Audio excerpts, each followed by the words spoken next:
Hello, everyone. Hello, everyone. I am back. I am back. Some of you might have thought, where have I gone? In fact, that's what Ignorant was saying. He said, where have you been? Well, like I responded, I never left. I'd been here all along, and that's actually the interesting thing. You see, I am just a guide, and like any good guide, once you have shown people the way, then there's no point. Then there's no point to stick around. They know the way.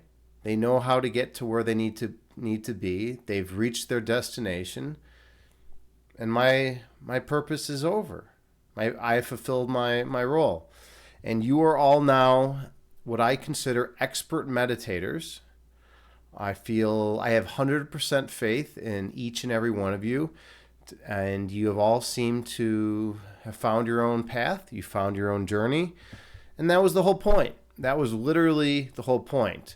Evolve yourself, TV, right? I've never claimed that you need to follow me or any path that I choose. I try to help others. I try to help people find their path, find their destiny. I want people to find their destiny, and that's what I feel I've accomplished. So yeah. Anyways, it's good to be here again though, and see all my friends. I felt inspired to stream tonight. I haven't felt inspired to stream lately because I feel like, sometimes you have to, sometimes you do the Tao. Sometimes you just let the water flow, and you just go with it, and you've all been going with it. So I appreciate you all. Let's see, who do we have here? We have Ignorant. Good to see you, friend. You say, OMG, Agni James is back. Yes, I'm back, but I haven't gone anywhere. Like I said. And Christine the Bean, thank you so much. 33 months in a row. Unfucking believable. Pardon my Twitch language. That's, all the cool kids swear these days, right? That's what we do. I'm like a 16-year-old kid, I swear sometimes. But anyways, fuck yeah. 33 months. Thank you so much, Christine the Bean. I had the honor and privilege of going for an IRL walk with Christine the Bean recently. We went to Waterfall Glen. It was a much needed walk. We both had a lot to communicate, and it was really, really, really good. I don't think I really emphasized how much I enjoyed that walk, but thank you for that. I needed that. How's your car situation going? I hope you've had some luck in finding a car that suits you well. And then let's see, who else do we have here? JT Farms, who finally got the day she deserved. JT Farms. The one and only, the channel shaman.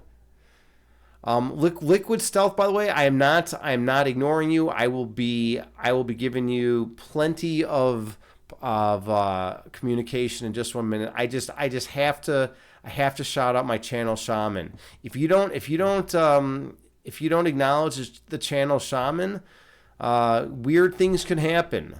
Like this fire quartz that she sent me could explode. It could literally explode in my fucking hand and take off my hand. And I like my hand. All right, I do many things with this hand. So I need to acknowledge my channel my channel Shaw woman. You say your work is never done, Agni James. Your purpose is lifelong. See, that's kind of a blessing and a curse, though, right? For a long time in my life, I wanted to get to the point where I didn't have to do anything. That was my goal, because I had a lot of anxiety. So I just wanted to get to the point where I could just not have anything I had to do. And then I reached that point, and I realized that it was death. That's what death is. Death is getting to a point where you have nothing to do, where there's nothing you have to do in the world, where you just lay there. And so I was mistaken. It's better to live a life where you are fulfilling a purpose and you are helping others than it is to be dead. And everyone makes mistakes, but I got to experience a lot of death in my life. And it's not what they make it out to be. It's not as great as everyone says it is. Okay. Anyways, Liquid Stealth, my brother. Liquid Stealth is really cool because he came to this channel and he had already undertaken his journey. He had already began his journey. Like he was hardcore. He was resilient. He was tenacious, and he would not be deterred from going forward with his journey, and following his path and following his heart. And I was one of many guides that he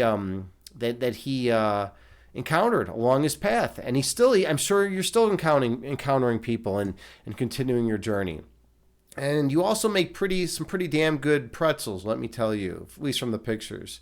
I think those are your pretzels, right? The big fuckers, man. That's what we say in Chicago. They're really big fuckers, like the big fuckers. But anyways, let's see. Christine, you say you're still looking for a car? All right. Well, I will send you positive energy. Here, we'll take out both of the quartz today, and we will summon Christine a car. The car that suits her well. Oh, and by the way, Christine, I never answered your question, and I've been meaning to get back to you. 37.3 miles city driving, and when I drive properly, and it's not just like city driving and like shitty stop and go driving, I can get upwards of 39 miles per gallon. All right, those turbocharged 2016 through 2019 Honda Civics get some pretty damn good gas mileage, and they're fucking fast, man. They're well, according for that type of car, the fastest of all the compacts and subcompacts, and they're faster than half the luxury cars out there. Let's see, what else do we have going on? Oh, thank you so much for the follow. We have Eroding SQP. My name is Agni James. And I'm a philosophy streamer here. Oh no, you're one of those people. JT, can you handle that? You want to handle that, or all right? Thank you. We have excitement, and then we have that, right? So that's just one of those things. But yeah. Anyways, let's see. Liquid, you say that's fire. That's this many. Yeah, I've lost all the context for all of that. I've lost all the context. That's what happens when you're up here being loquacious and you don't tune into chat enough, right? But anyways, thank you for the follow, bot. Eroding SQP. I appreciate the follow. But JT, thank you for banning. Thank you for banning the bot. All right. Well, yeah, and I like what you have to say though. Its meaning is completely dependent upon the owner of the thought, and that's a cool concept. That's a really cool concept, right? I've actually been going along those same lines. I've been thinking a lot about intentionality lately. Like you're like with communication, right? I've been reading Grice. Grice is a philosophy of language dude. He's a philosopher. I've been reading Wittgenstein. I've been reading about use theories and all sorts of stuff like that. I've been delving into philosophy of language, and anyways, Grice believes that that intention definitely is important and in communication, right? What you intend to communicate is actually very an essential part of communication. And there have been a lot of objections raised to Gricean theory, but I think it makes a lot of sense, right? If I intend to communicate peace and love and kindness through words that I use in my meditation, I feel like that's something that makes a lot of sense in a philosophical theory of language. Okay, but anyways, going along with all that, I'm not gonna be up here and just sit here and talk, because I don't think that's the most effective way to help people. At the end of the day, I'm here to help people. I'm here to show them love and kindness and compassion. I'm not going to give you all the backstory of why I haven't been streaming a tremendous amount. I gave you some of it. I had a lot of house guests. Oh, Evelyn Yoga. Evelyn Yoga came and visited. That was actually kind of cool. Noger, hey, good to see you, buddy. Let's give a shout out to good old Noger, man. Holy shit. This guy, I just don't have enough good things to say about you, man. That's a problem.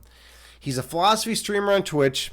He streamed well over 500 philosophical academic journal articles. He writes philosophical academic journal articles and has been published multiple times. He's a good dude. He works nonprofit, so he's living the philosophy. He's not just up on his ivory tower, right? Some philosophers, that's always been the criticism against philosophers. They're like, oh, they're so far removed from reality. They're detached. They hang out up in their ivory tower and do mental masturbation, right? And that's always like the criticism. But Noger's not one of those guys. Noger's he's in NYC doing the field work.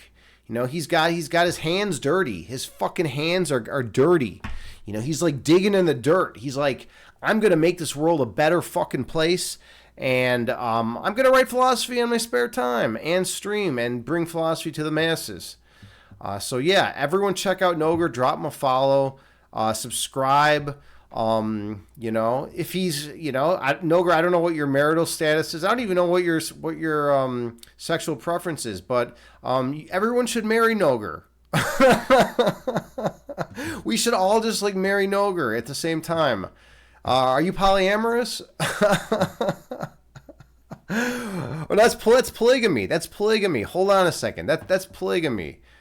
I guess with polyamory, you can be an ethical slut, right? I read that book on polyamory, because for a while I was like, am I polyamorous? I don't know. Who knows? I mean, I like a lot of women. Does that mean I'm polyamorous? I don't know. Maybe. Okay, but anyways, let's get down to business here. Noger, what's been going on with you, man? I got the pleasure of seeing Noger the other day in Ivan Neo's discussion. I think it was Vipers. Wait, was it Viper? Was Viper doing the stream, or was Ivan Neo doing the stream? It was one of those two guys doing the stream. Tindereos was there. It was those four guys, and I think someone else was there. Who was it? Lumpy? Lumpy Dragon Potato? I don't know. It was some of my buddies, some smart dudes that fucking, that like to talk and like to entertain philosophical notions. Noger, I've been reading philosophy of language these days. That's what I've been going into. Been reading some of Lycan's stuff, and just reading some. Every once in a while I like to go in and really go in and look at Grice, because Grice is kind of cool. I don't know. Have you read much of Grice? He's a pretty cool dude. And then checking out some background of Wittgenstein. The young and the old Wittgenstein. But mostly I've been looking at Grice and use theories and intentionality and all those things. Just getting a refresher, because sometimes it's like if you don't do philosophy for a long time, okay, let me rephrase it. If you don't do analytic philosophy for a long time, a lot of those ideas kind of simmer out. I don't know if you've ever had that experience, but for me, like, I was the most hardcore in philosophy in 2016. Like, I was fucking sharp. I fucking knew every goddamn fucking, philosophy of mind, philosophy of science, and metaphysics notion that was on the market. I knew all the objections. I knew all that shit. And then you don't do something for 8 years, and it's just kind of like, I I don't know. It's like there was this thing called like, cognitive closure. There was this thing called I don't know, fucking use theory, right? That's what I had forgotten what use theory was, right? There's all these philosophy of language stuff, that I'd forgotten. That I want, and I like philosophy of language. It's pretty cool. And the cool thing about philosophy of language is we really don't have a working theory. And a lot of philosophers will argue that like communication shouldn't even be possible, given our current understanding. But it is. So we live and we act as if it's possible, but it's not. It shouldn't work. It shouldn't work, and a lot of that has to do with all the background assumptions that we have. Like, since everyone has different belief sets and different background assumptions, and then there's a whole language game thing. It's like, oh, language is just a game where you're supposed to say things to get things done. But anyways, with all the background assumptions that we have, it seems weird that we can even communicate at all, but we do, and it works. So a lot of times with philosophy, we don't understand how something works, but we live and we act as if it's truth, even though it's not necessarily truth, right? And then there's that whole notion of approximate truth, which really bothers me and a lot of other philosophers, because it's like, what the fuck is approximate truth? It's like something's either true or false. It's not approximately true. If it's approximately true, it's false, right? Okay, but anyways, Noger, you say, oh yeah, you think that was Vipers? Same old with you. You never did much Grice. You know more Wittgenstein. In German, they pronounce it Wittgenstein, I believe, right? Wittgenstein in English, in American English, we pronounce it Wittgenstein. You say, oh, definitely the ideas move on and you get left behind. And you also severely dislike the approximate truth stuff. Yeah, right? Because it goes against like the whole fucking basis of analytic philosophy, We're all about logic. We're all about like feeding fucking numbers, or not numbers, but we're feeding information into a goddamn computer program and fucking basically saying we don't want any ambiguity. We want things to be true, legit. We want things to be fucking not legit, but I'm sorry, I just got a phone call. I was distracted. We want things to be unambiguous. We don't want vagueness. We don't want any of that. Approximate truth is simply another word for something being false. And the whole notion with approximate truth is like, oh, well, we're moving closer to the truth. It's approximately true, right? But it's like, no, I don't know about that. It just doesn't. I've always found it unsettling, right? I've always found it unsettling. And unsatisfying, I think, is more of the way I want to describe it. It just doesn't seem like something that's that analytic philosophers should embrace.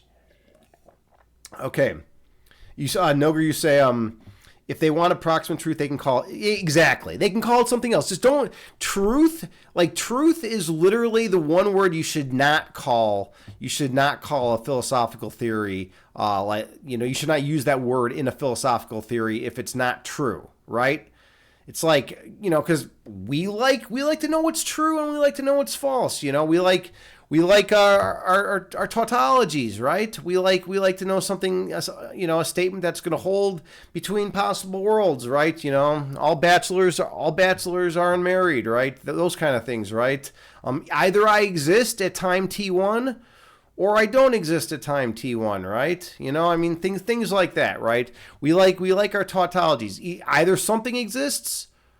Actually, let's say clean it up a little bit. Either something exists at time T1 or something doesn't exist at time T1, right? That's fucking true, right? So we like those things. We like those things. Noger, you say, and your answer to your previous question, you're currently a bachelor. Oh, well, so am I. I'm straight. I'm a bachelor. But yeah, I don't know. I date around a little bit, but I'm not married.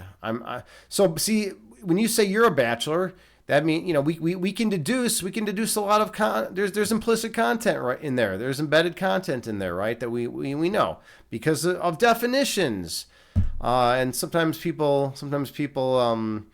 they don't want to. They want to say, "Oh, everything is subjective. Everything is subjective. Nothing means anything. There is no truth." No, there's certain things that are true, right? There's certain things. Now, on the grand scale of all like phenomenal world things, right? Like what how much truth do we actually know? Like the look at the epistemological nightmare we live in with the internet, right, and with misinformation. I mean, a lot of people have gone the mythology route, right? Where we just, fucking deny, doubt everything and just kind of go into some skeptical fucking loop. I've been there before. Yeah, I don't know.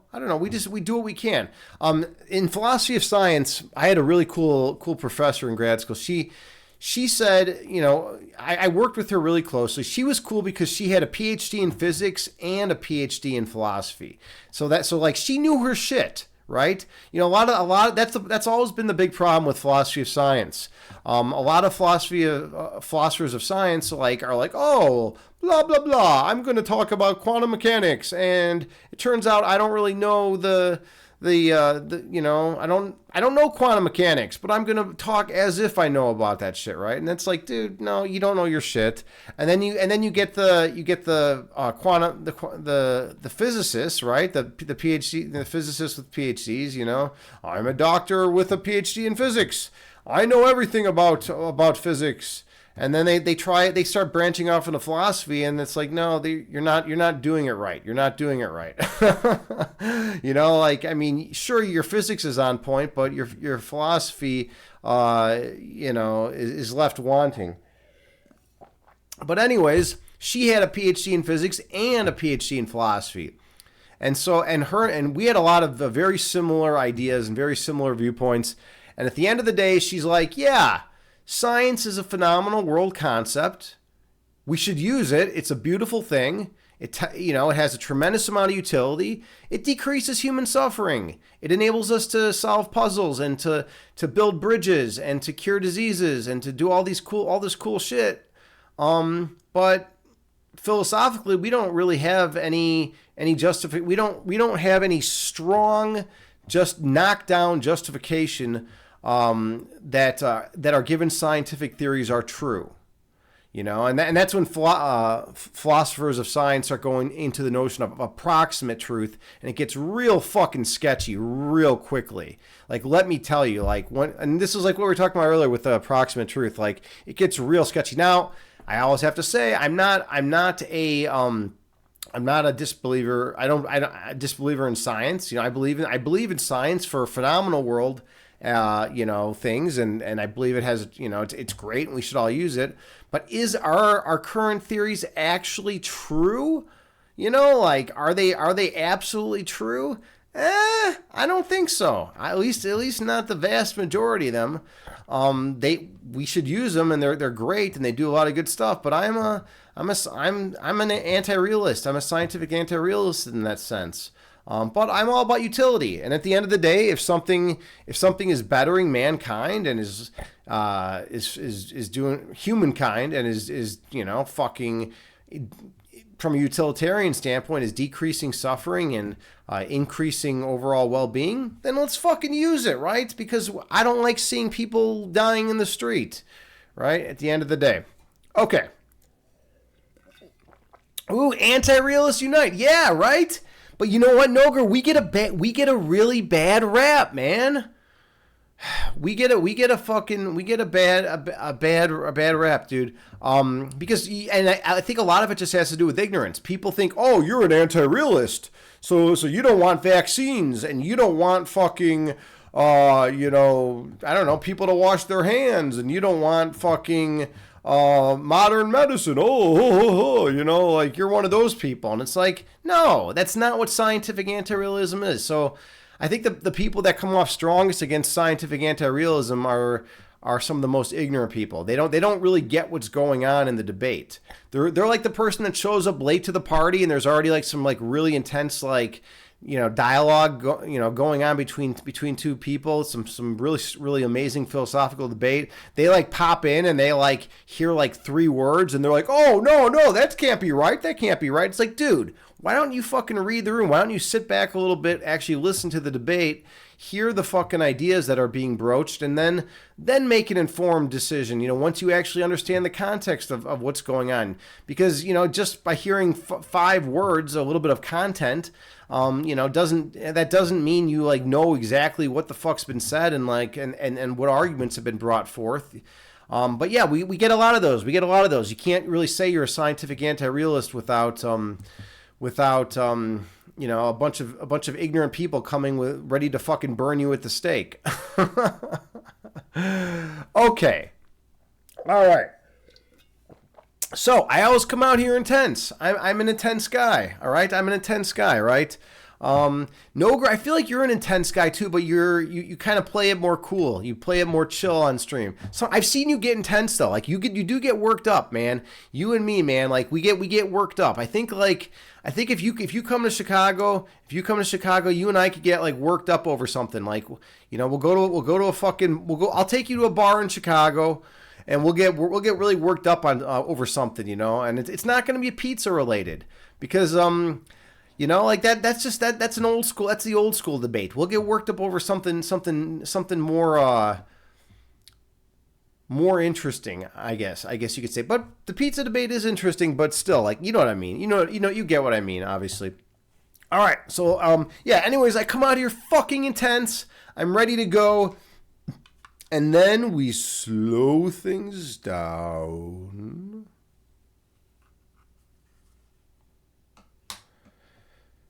And we come to the place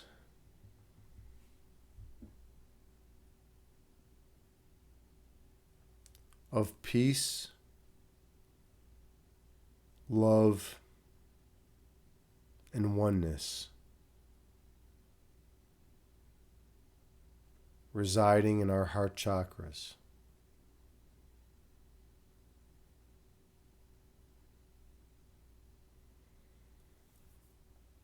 Find a comfortable seated position.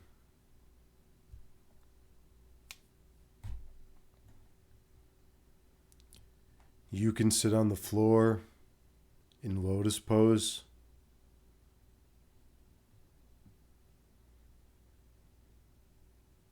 You can sit cross-legged.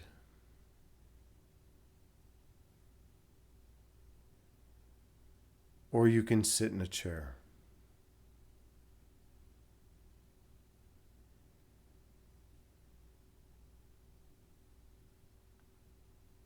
The main thing, the salient factor, is that you are comfortable.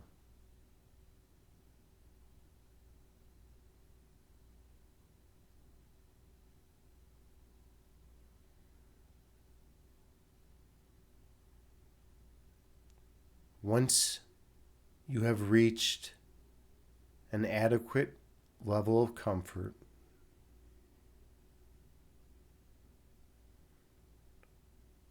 relax your head, the area behind your eyes,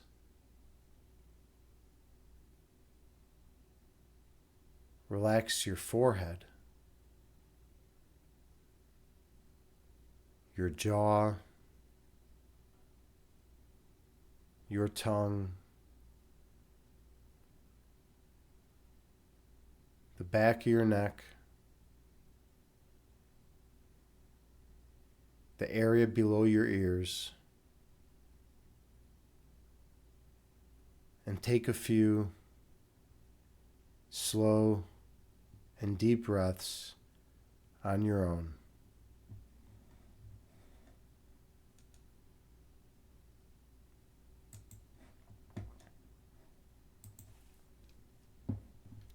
I have an Amitabha Buddhist chant that I play that has a chime that rings every 2 seconds. And you can use it to help regulate your breath count.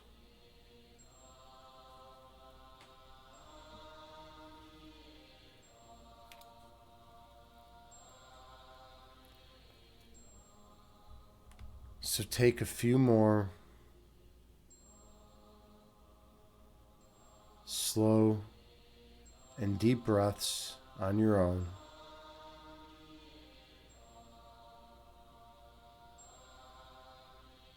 While maintaining good posture.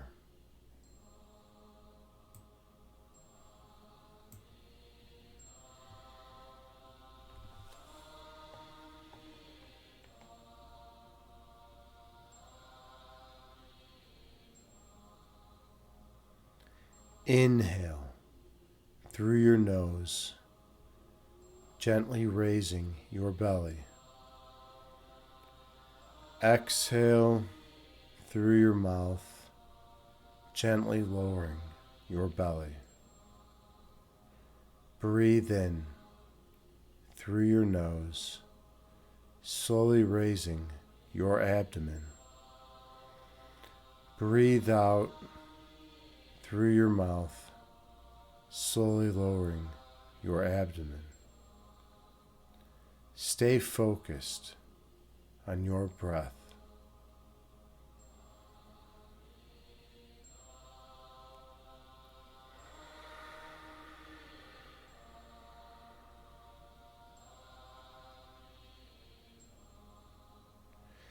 Inhale, raising your belly. Exhale, lowering your belly. Breathe in, raising your abdomen. Breathe out, lowering your abdomen. Keep your awareness on your breath count.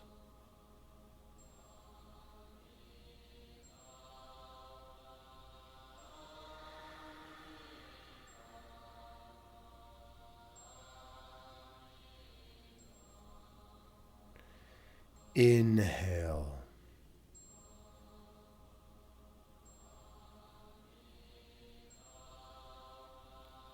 Exhale.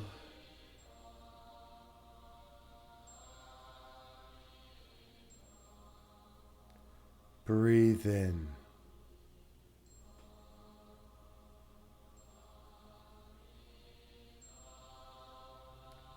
Breathe out.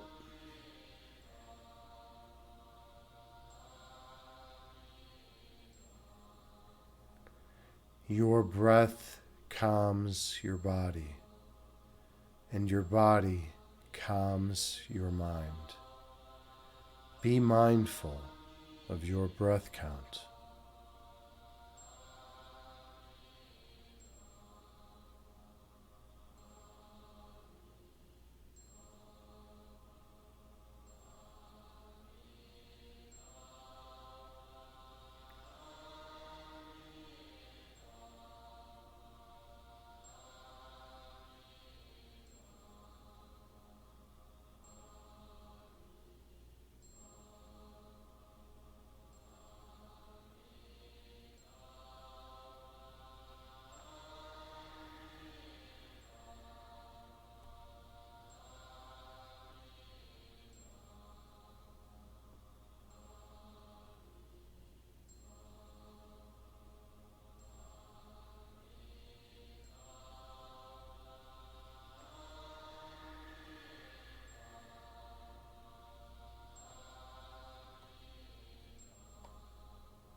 Visualize yourself sitting on the tallest mountaintop.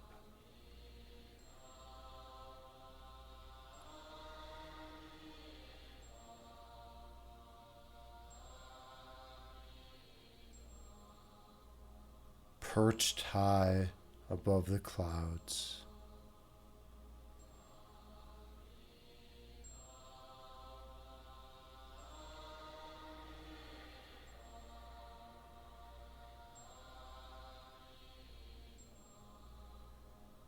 watching the clouds float through the sky beneath you.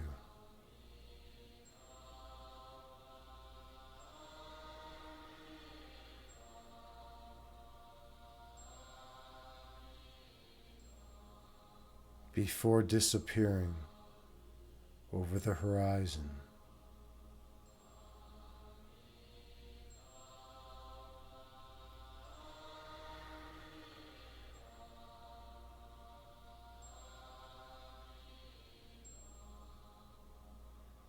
These clouds change shape and form.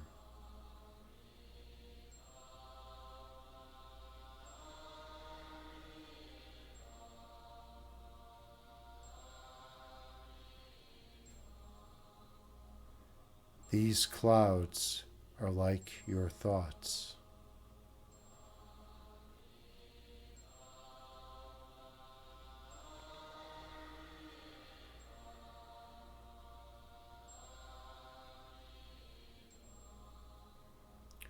Thoughts come into being and exist for a while in conscious awareness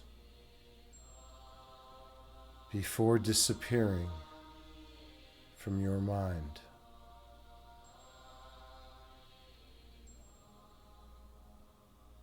That is the nature of human thought.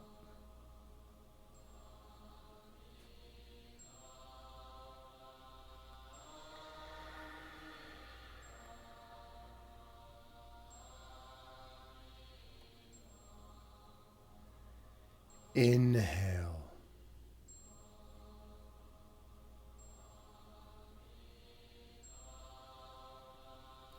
Exhale, releasing all that does not serve you well. Breathe in.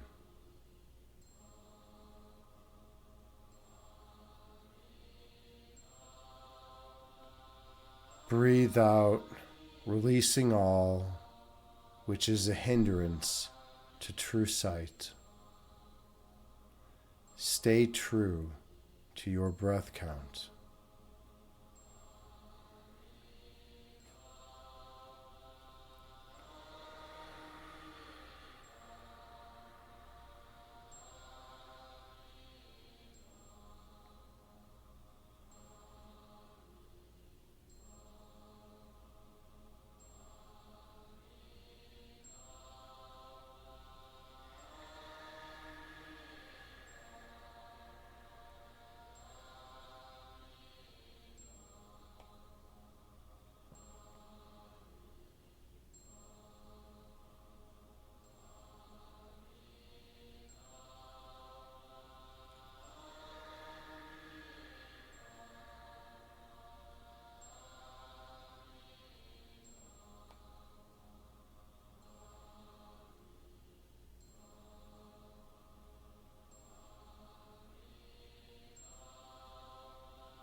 When thoughts arise in your mind, visualize them as clouds floating through the sky before disappearing over the horizon. And gently return your focus to your breath count.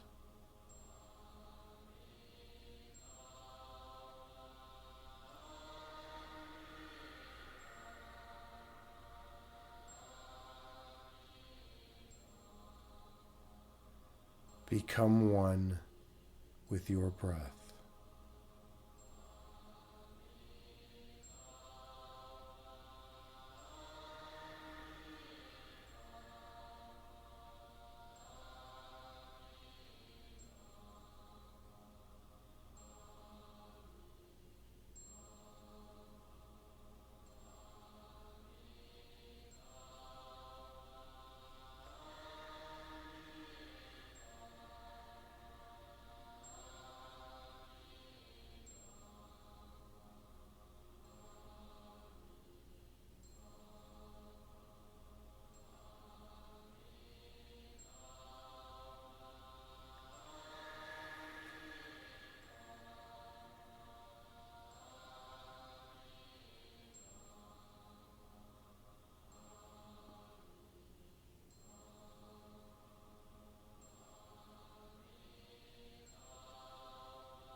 On your next breath, travel down beneath the level of conscious awareness.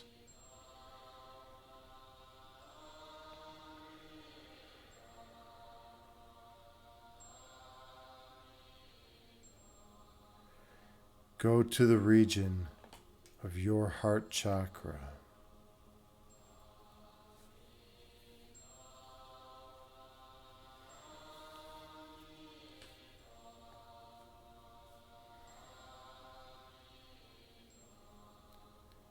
Feel the love emanating from this location.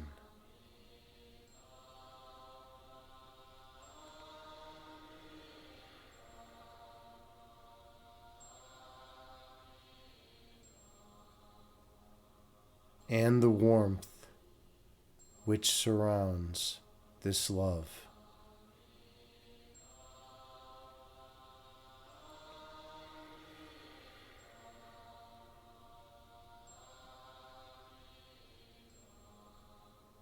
Experience the perfect peace residing here.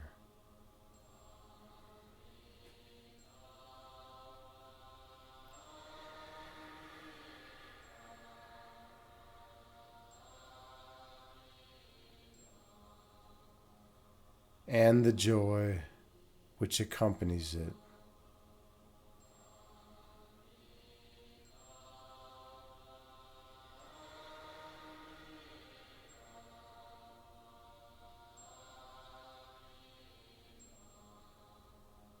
In this place, perception fades away.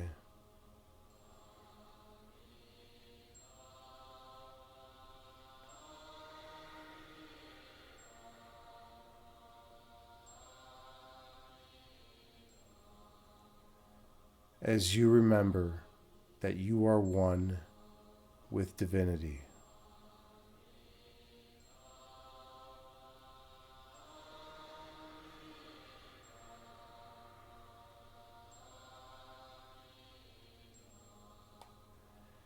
Inhale, gently raising your belly. Exhale, gently lowering your belly. Breathe in, slowly raising your abdomen. Breathe out, slowly lowering your abdomen. Stay true to your breath cycle.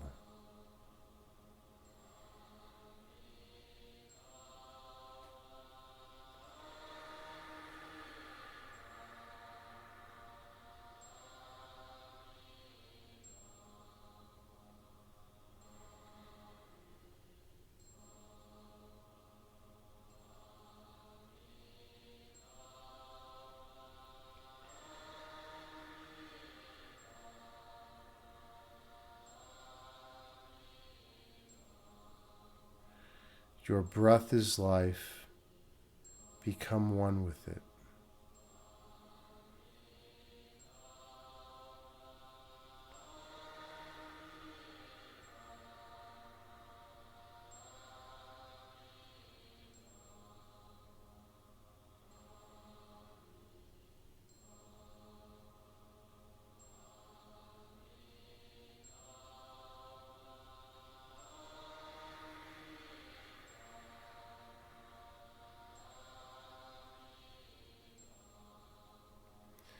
Inhale.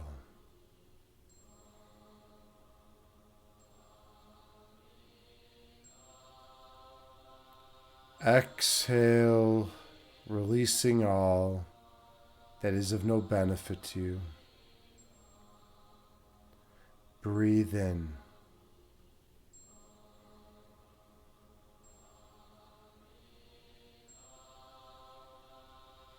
Breathe out, releasing all that clouds your third eye vision.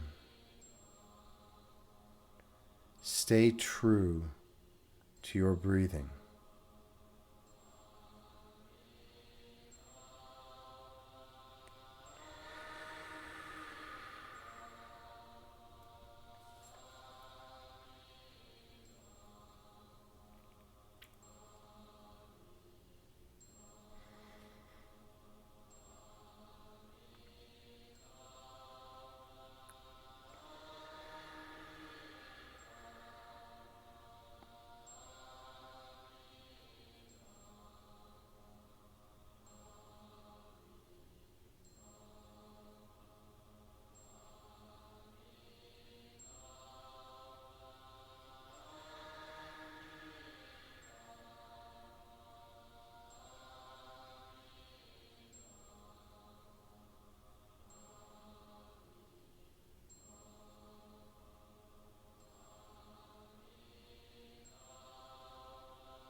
Your foundational essence is love.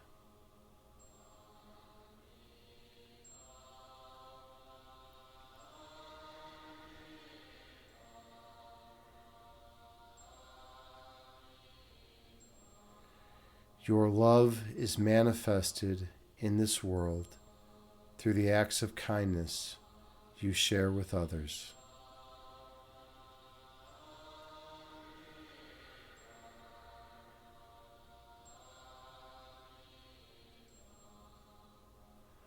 Your purpose is to love all those around you.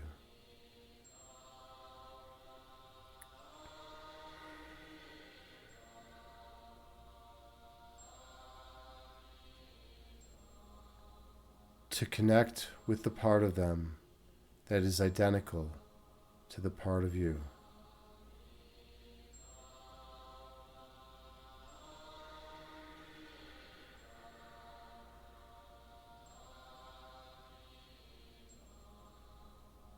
To bypass the ego, connecting directly to the source of creation.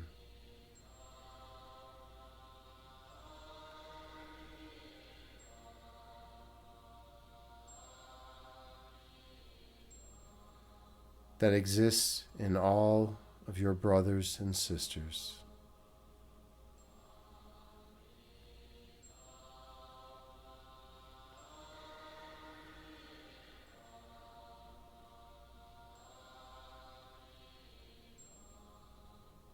By seeing them as they truly are.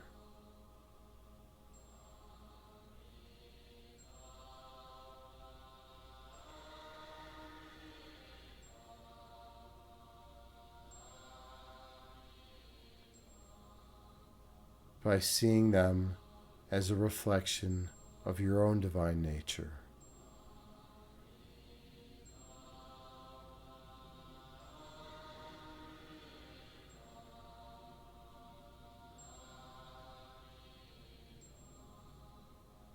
By communing with the true part of them.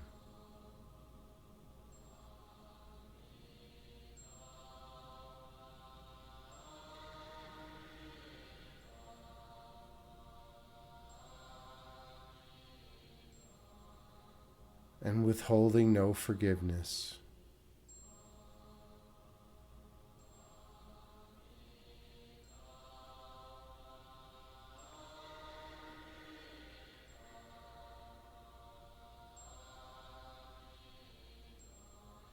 You recall who you truly are.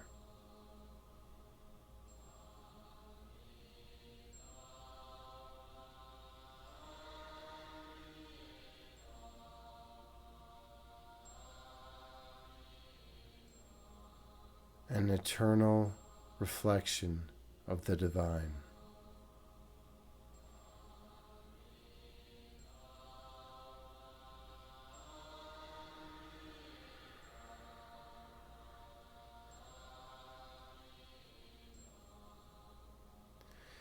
Inhale.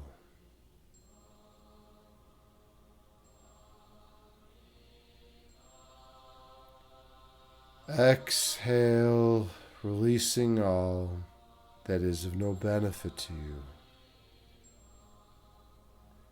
Breathe in, filling your lungs with love and light. Breathe out, releasing any toxins from your body. Stay focused on your breathing.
When thoughts arise in your mind, picture them as clouds floating through the sky before disappearing from your mind. And gently return your focus to your breath count.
By letting go of the ego,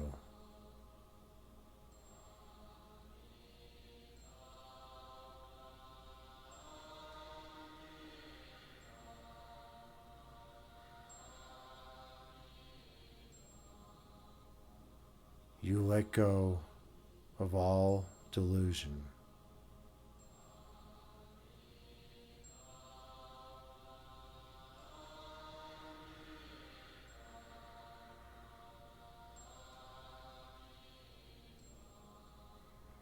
By stepping in to the place of perfect love within you,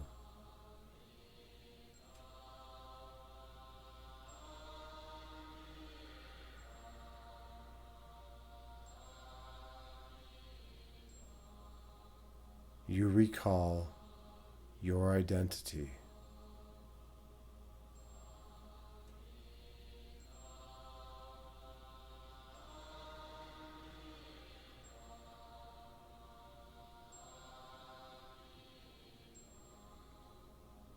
You flow eternally from the source of all creation,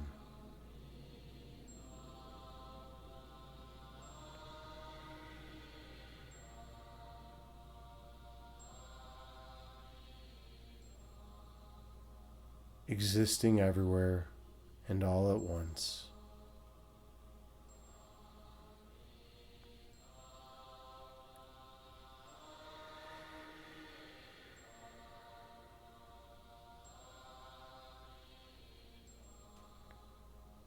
Gently awakening your fellow brothers who have fallen asleep.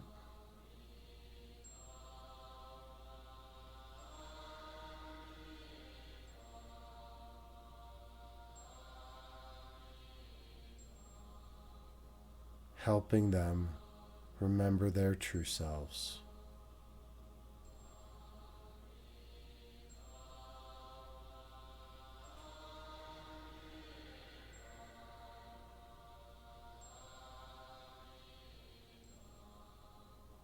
Inhale.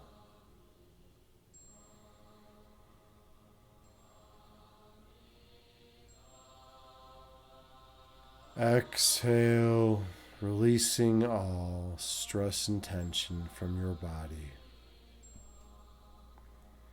Breathe in.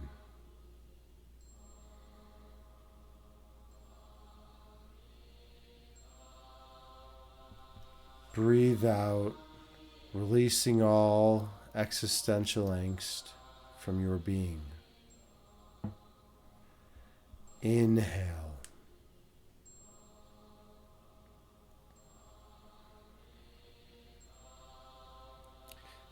Exhale, releasing all anxiety from your body and mind. Breathe in.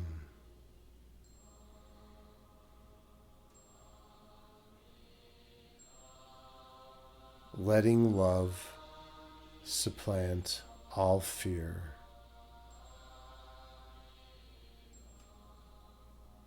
Gently open your eyes and return to the present moment, bringing with you the peace from this meditation into this corporeal existence. Namaste.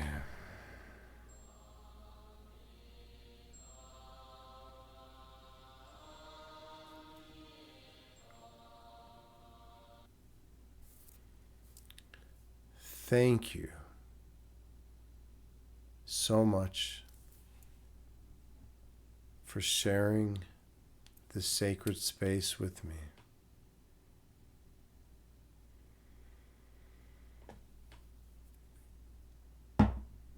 I am blessed and honored to be here with you as your meditation guide.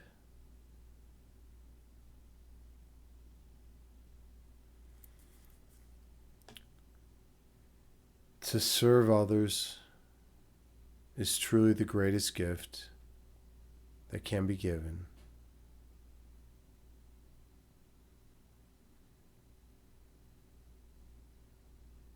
And I am grateful to fulfill my role.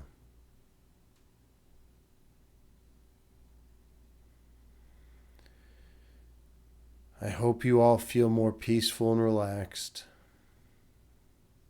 more centered and grounded, more kind and filled with love.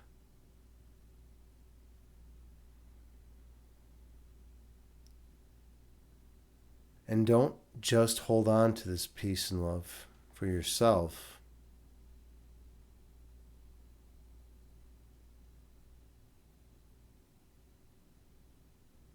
But share it with all of those whom you encounter, such that you may awaken their own internal love within themselves, and so they may remember who they are, just as you have. Namaste.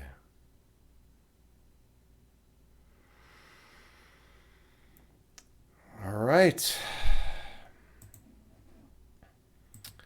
That was a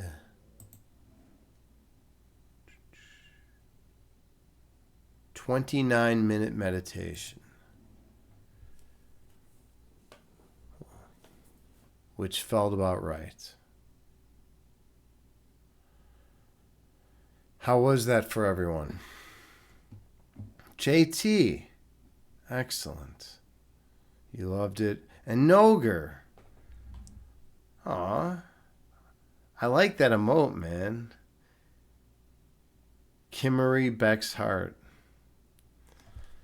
That's awesome, man. The cool thing about you and me, you're from New York City, man, but you can still love, you know? You still have the capacity to love. And I'm from Chicago, and we still have that capacity to love, even though there's a lot of phenomenal world issues, to say the least, right? But we still know what's true in our hearts. We still know that helping people is the right thing to do. And that's something a lot of people lose sight of. Christine the Bean, you're the same way. Christine's an acupuncturist, if you don't know Christine. And that's what she does. She's a healer. JT Farms, my channel shaman. That's what she does. She's a healer. She devotes her life to helping her family. She's done so for many years. What an amazing human being. She helps her nieces. She helps her family. She helps everyone she can. She's such a quality, wonderful, divine soul. Noger, you say she's a music streamer. Ah, Kimmy Bexhart. All right. Is she streaming now? Maybe if she's streaming now, I'll rate her. Because I like supporting musicians and artists. They have it rough. Especially the smaller ones. They have it rough. If you're gonna by the way, I don't know how many people know this, but if you're gonna buy music from an artist, buy it through Bandcamp. Bandcamp.com. That's a good place to buy music. They give most of their proceeds to the artist. I think it's like 80%. It's a good way to support the artist. If you buy it, through other means, a lot of times the artists barely get anything after everyone else. All the middlemen take their cut. But Bandcamp is a great way to purchase music to support the artist. You say Bexar is her cat? Oh, she isn't streaming now. Ah, all right. Oh, Bexar is her cat. All right, so Bexar, she loves the cat. Yeah, Parmenides is my cat. Parmenides. Now, there seems to be a lot of hatred towards Parmenides. At least when I was when I was with you and Vipers and Ivan and Tindereos. You guys, Parmenides is the one. He's all about monism. Parmenides is the man. And he's literally the father of metaphysics. I wanted to get on there. I wanted to get my video feed on there and just say, what are you guys talking about? Parmenides is the father. He's the grandfather of metaphysics. It's like, do you like metaphysics? I mean, he was the first person ever to put things into that proof format, right? What is, and what is not, right? And say what you want about all the inferences that follow. He was the first fucking person to do it. That he created it. Think about how many proofs we have, and he was the first philosopher to do it. I mean, that's got to count for something. And sure, you might say, well, wait a minute, some of these aren't logically entailed or whatever, or you can deny certain premises, but he fucking was the first, But yeah, Parmenides is the man. And the cool thing too is this, we don't have a lot of his stuff. A lot of his work was lost, unfortunately. But he wrote in verse as well, and that's pretty cool. Like imagine if an analytic philosopher came out and wrote some stuff in verse, and then also had his the meat of his argument, in proof form, right? Imagine, I think that would be pretty cool, right? Because you could hit different audiences, and sure, in the verse form, it's gonna be a little more vague. It's gonna be more continental, right? But I think that's kind of an interesting way of developing a wider audience base, right? And also at least introducing ideas to people that those ideas might be inaccessible to, because there's a lot of poets that can't follow, that can't follow logic, right? And then there's a lot of logicians that have no understanding of what poetry is, right? And they can't, it doesn't make any sense to them. So it's like combining the two is a pretty cool, that was a pretty fucking cool thing that he did. Let's see. Oh, Noger, you say, that was incidental. There was a streamer who was talking nonsense claiming he understood Parmenides. Oh, interesting. Okay. All right. I don't know. I didn't see. I was remember earlier I was talking about the ignorant fool who walks into the room and hears a few words in the debate and then just immediately chimes in and states his opinion. Well, that was me then. That was me. I have no problem playing that role.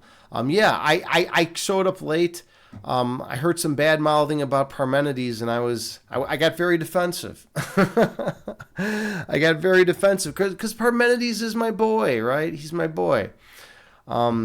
Yeah, so there's a streamer that basically is, yeah. There's for some reason a lot of people have taken Parmenides' thought into like holistic circles and weird realms, and have claim they know like anything about what he's talking about, and they really don't know anything.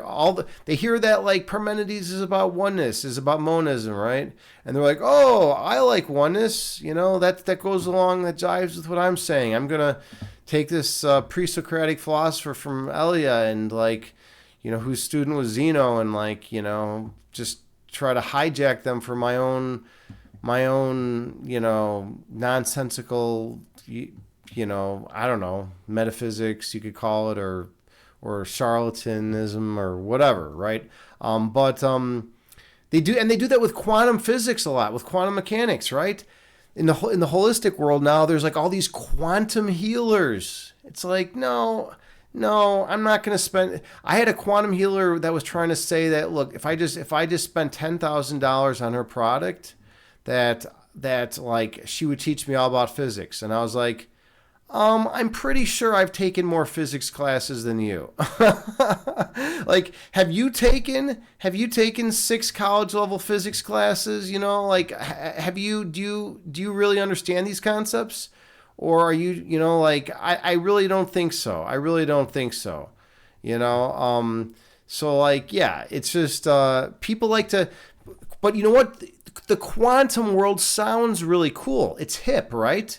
Like, they have those documentaries on TV about it, all those YouTube videos about quantum mechanics, and about, the gold foil experiment, and about, all the different, you could be here and you could not be here, and all these cool like ideas. And then people are like, whoa, that's cool, I want to be a part of that, but I don't have the mathematical understanding to actually put in the work to understand it. So I'm just gonna take like some superficial notion of it and try to make the claim that I understand what the fuck's going on, and then add it to my own theory, which is kind of bullshit. It's kind of bogus, and then try to convince people of it because, and this is a line from Deep Space Nine, and I think this is one of the most on point fucking lines.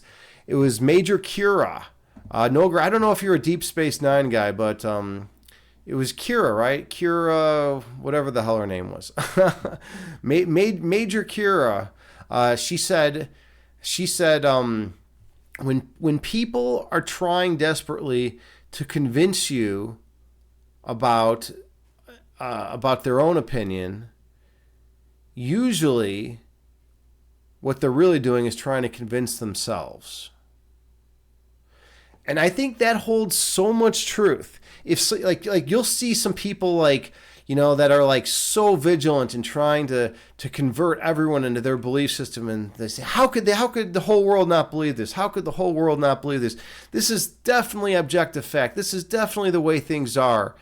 And usually it's just because they're insecure about their own beliefs, and they feel that if more and more people believe what they believe, then it will strengthen their belief, and that they'll have more justification for believing what they do, right? So they go off and they try so hard to get others to believe what they believe, but in reality, they don't even believe deep down what they're saying. They found too many loopholes, too many problems, too many objections, and they just haven't thought about it deeply.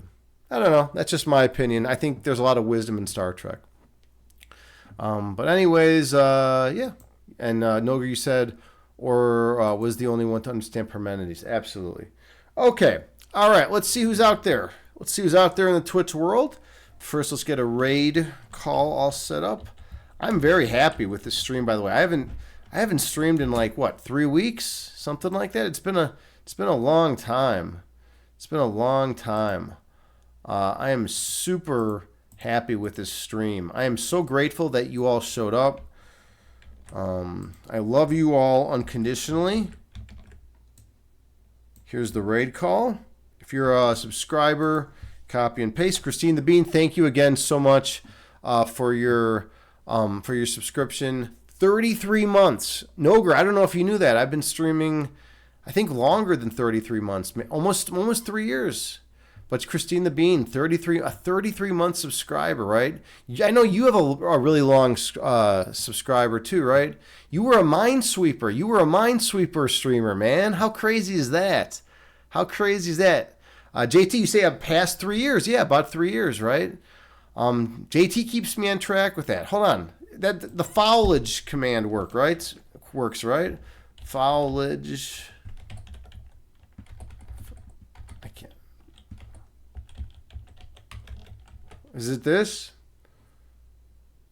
Evolve Yourself TV is not following Evolve Yourself TV?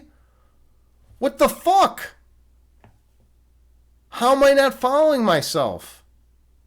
How am I not following myself? I should follow myself. All right. That just, I think I'm stuck in a loop right now or something. I better like read some Hofstadter to get me out of this. Or actually, I'll probably just get more into self-reference and get in a loop. Liquid Stealth, thanks for stopping by, man. I hope you had a good meditation. Namaste to you, brother. I always appreciate you. You know, you're on your journey. You're doing great stuff. Christine the Bean, you say JT Farms. Oh yeah, there it is. Wait, no, there it is. JT Farms has been following for 3 years, 1 month, 20 days. Over 3 years I've been streaming. I've been streaming over 3 years. And you know what? I've gotten 3 years younger since I started streaming. So I think I got the Benjamin Button syndrome. Like I'm going to be up here and I'm going to be 8 years old pretty soon. So we're just going to have to deal with that. Promise me if I ever turn into an 8-year-old that you guys will all still be my friends. Please just promise that to me. Yeah, I know I'm not going to be able to drink soon. I mean, I'm drunk right now. What am I going to do? Do I have to go get a blood transfusion or something? I don't know. I don't know how that works. Like, what if you're like a kid? Like, what if you're 8 and you're drunk? Do they give you a blood transfusion? I don't know. All right, I got the Zen vibes. Let's see who's out there in the Twitch world. Let's see who's out there who we're gonna raid. Liquid Stealth, 2 years, 10 months, 9 hours. That's a long time, man. Dude, I got some OGs here, but JT is the OG. All right. Okay, so it looks like we're gonna go. Let's go to. I could go to Spirit Music. Moohoodles, right? Moohoodles is your friend, Noga, right? Moohoodles? I think Moohoodles is your friend, Noga, right? Is that someone that you're familiar with? Or is that one of Eris's crew? Because I'll either stream Moohoodles or Matt Suarez. Moohoodles has a lot of people though. Let's see. Moohoodles she's doing science and technology, which is cool. Matt Suarez has only 5 people. You said Moo is fine. You've rated a few times. She's just a science news streamer. Moo is bigger. All right. Well, then I want to help out someone who's not bigger, because they'll probably appreciate it more, right? If I send 6 streamers over to Matt, who's got I think 4 streamers in his chat, he'll probably appreciate that more. And I want to be whoa, what's up with the raid? When I click raid here, weird stuff's going on now. They got a new raid thing on OBS. Have you seen this? How do you do this? Sort? I don't want to sort. Channel name. No, not A to Z. What the fuck? List view? Quick filters following. Search and filter. This is crazy. It's all new. Matt Suarez. There we go. All right, he's got 4 people here. We're going to send love and light his way. Let's raid Matt. And thank you all so much for being here. I appreciate you all. I love you all unconditionally. Yeah, copy and paste the raid call if you're a subscriber. And yeah, just be a kind person to the people around you. You know, spread love and light. That at the end of the day, that's what it's all about. Spread love and light. Okay? I'll see you all on the other side.